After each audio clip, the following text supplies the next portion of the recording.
ซื้อเชื่อเฮ็ดไปลาดในต้นไม้แล้วยังบ่ทันเกิดอยู่ลูกค้าหลายๆคนที่ซื้อไปก็สิมีคำถามนี้เกิดขึ้นค่ะพี่น้องจ๋าถ้าเฮาเอาเชื่อเฮ็ดละโงกหรือว่าเชื่อเฮ็ดอื่นๆนะคะไปใส่โคนต้นไม้ของเฮาบ่ว่าสิเป็นต้นยางนาหรือต้นไม้ชนิดอื่นค่ะมันบ่ได้ออกเฮ็ดไว้คือจังพวกเฮ็ดฟางเป็นก้อนเด้อพี่น้องจ๋าเพราะว่าเฮ็ดพวกนี้ต้องอาศัยอยู่กับรากไม้และก็สภาพดินและตามธรรมชาติค่ะ ขั้นเชื่อติดดีสภาพดินเหมาะสมอาจต้องถ่ายอยู่ประมาณ 3-7 ปีเลยได้ค่ะพี่น้องจังสิเริ่มออกดอกในช่วงฤดูฝน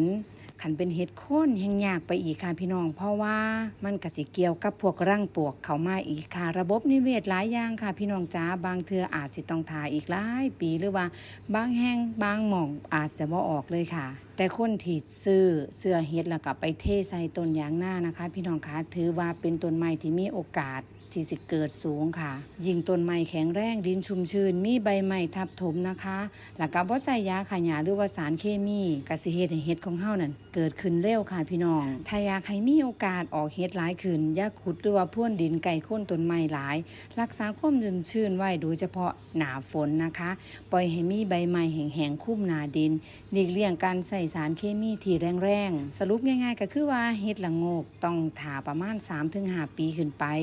ส่วนเฮ็ดโคนก็อาจสิท่าโดนแน่และบ่มีไผรับประกันได้ 100% ว่าเฮ็ดสิออกเด้อจ้าเพราะว่าขึ้นอยู่กับธรรมชาติเป็นหลักจ้า